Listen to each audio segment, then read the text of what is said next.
नारायणं नमस्कृत्य नरं चैव नरोत्तमं देवीं सरस्वतीं व्यासं ततो जयमुदीरयेत्। राधे राधे भक्तजनों, स्वागत है आप सभी का हमारे YouTube चैनल पर। प्रिय भक्तजनों, आपको आज से हम चैत्र मास की कथा सुनाएंगे, तो सभी भक्तजन हमारी कथा को बड़े श्रद्धा भाव और प्रसन्नचित्त मन से सुने। जो भी भक्त हमारे चैनल पर नए आए हैं, जो हमारी वीडियो को नए देख रहे हैं, जिन्होंने अभी तक चैनल को सब्सक्राइब नहीं किया है, वो चैनल को सब्सक्राइब करें, वीडियो को लाइक करें, शेयर करें और कमेंट में राधे राधे अवश्य लिखें। आइए भक्तों, कथा को प्रारंभ करते हैं। आज की कथा में आज आप सुने ब्रह्मा जी की रची हुई अनेक प्रकार की सृष्टि का वर्णन। बोलो आपके बिहारी लाल की जय।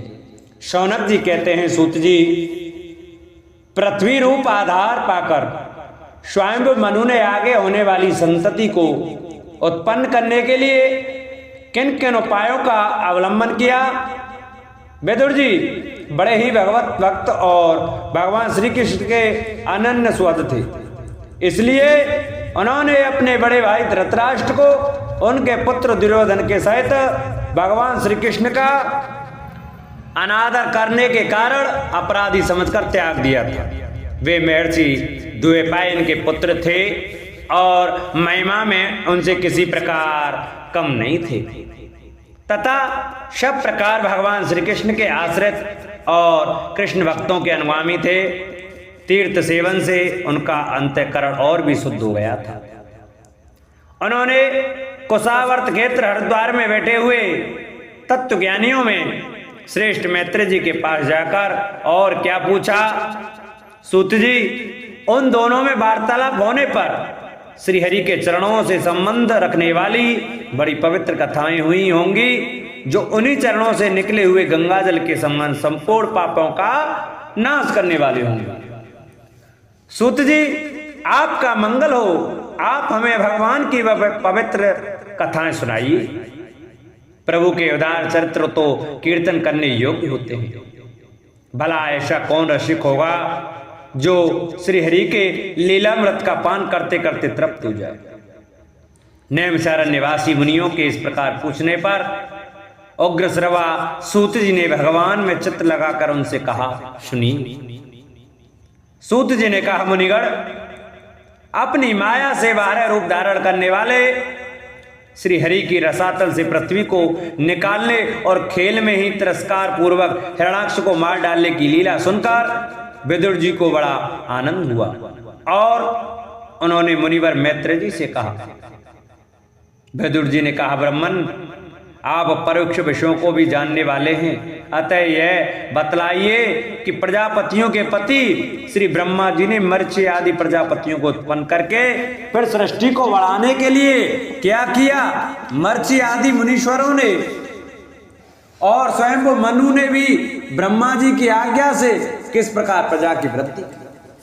क्या उन्होंने इस जगत को पत्नियों के सहयोग से उत्पन्न किया या अपने कार्य में स्वतंत्र रहकर अथवा सबने एक साथ मिलकर इस जगत की रचना की।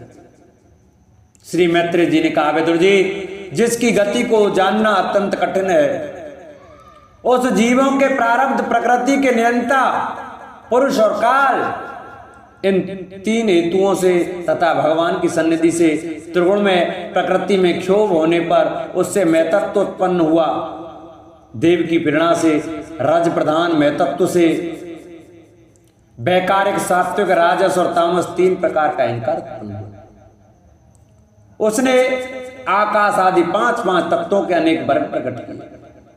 ये सब अलग अलग रहकर भूतों के कार्य रूप ब्रह्मांड की रचना नहीं कर सकते थे, इसलिए उन्होंने भगवान की शक्ति से परस्पर संगठित होकर एक स्वर्णवर्ण अंड की रचना की। वह अंड चेतना शून्य अवस्था में 1000 वर्षों से भी अधिक समय तक कारणाब्दि के जल में पड़ा रहा। फिर उसमें श्री भगवान ने प्रवेश किया। उसमें अधिष्ठित होने पर उनकी नाभि से सहस्त्र सूर्यों के समान अत्यंत देदीप्यमान एक कमल प्रकट हुआ, जो संपूर्ण जीव समुदाय का आश्रय था। उसी से स्वयं ब्रह्मा जी का भी आविर्भाव हुआ है।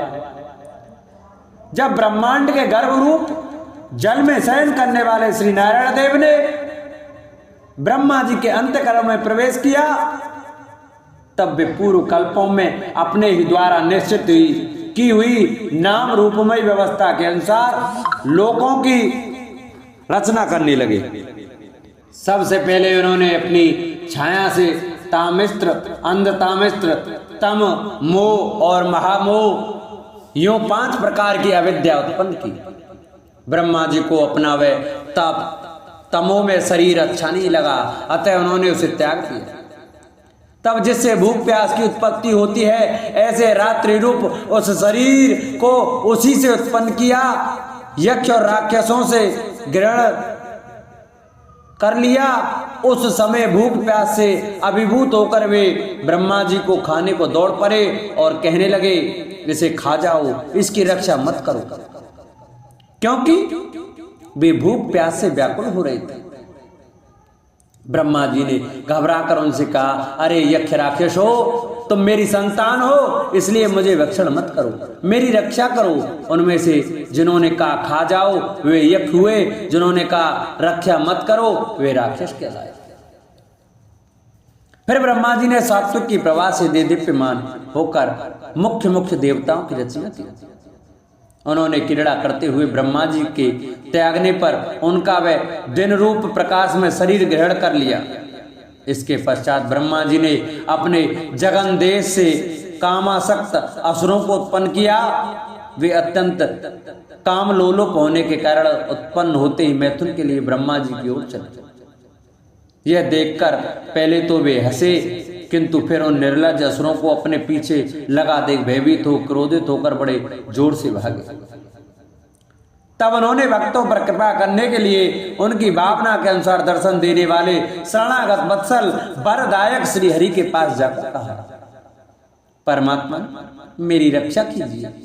मैंने तो आपकी ही आज्ञा से प्रजा उत्पन्न की थी, किंतु यह तो पाप में प्रवृत्त होकर मुझको ही तंग करने चली है। नाथ, एकमात्र आप ही दुखी जीवों का दुख दूर करने वाले हैं, और जो आपकी चरण शरण में नहीं आते उन्हें दुख देने वाले भी एकमात्र आप ही हैं। प्रभु तो प्रत्यक्षवत सबके हृदय की जानने वाले हैं। उन्होंने ब्रह्मा जी की आतुरता देखकर कहा, तुम अपने इस कामक लुसित शरीर को त्याग दो। भगवान के यूं कहते ही उन्होंने वह शरीर भी छोड़ दिया। ब्रह्मा जी का छोड़ा हुआ वह शरीर एक सुंदरी स्त्री संध्या देवी के रूप में परिणित हो गया। उसके चरण कमलों के पायजेब झंकृत हो रहे थे, उसकी आंखें मतवाली हो रही थी और कमर करदनी भी लड़ों से सुशोभित सजीली साड़ी से ढकी हुई थी। उसके उभरे हुए स्तन इस प्रकार एक दूसरे से सटे हुए थे कि उनके बीच में कोई अंतर नहीं रह गया था। उसकी नासिका और दंतावली बड़ी ही सुगढ़ थी तथा वह मधुर मधुर मुस्कुराती हुई असुरों की ओर हाव भावपूर्ण दृष्टि से देख रही थी। वह नीली नीली अलकावली से सुशोभित सुकुमारी मानो लज्जा के मारे अपने अंचल में ही सिमटी जाती थी। विदुर जी उस सुंदरी को देखकर सब के सब असुर मोहित हो गए। अहो, इसका कैसा विचित्र रूप, कैसा अलौकिक धैर्य और कैसी नई अवस्था है। देखो, हम काम पीड़ितों के बीच में यह कैसी बेपरवाही विचर रही है।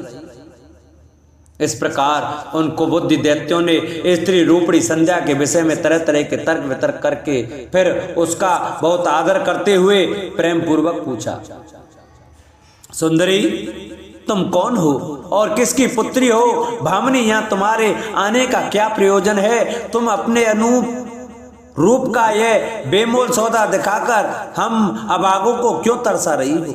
अब ले, तुम कोई भी क्यों ना हो, हमें तुम्हारा दर्शन हुआ, यह बड़ी सौभाग्य की बात है। तुम अपनी गेंद उछाल उछाल कर तो हम दर्शकों के मन को मथे डालती हो।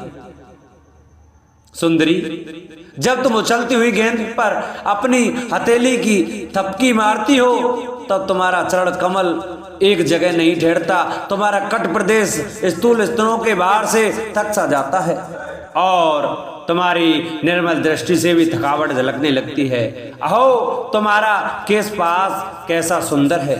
इस प्रकार स्त्री रूप से प्रकट हुई उस संध्याकालीन संध्या ने उन्हें अत्यंत कामाशक्त कर दिया और उन मूढ़ों ने उसे कोई रमणी रत्न समझकर ग्रहण कर लिया।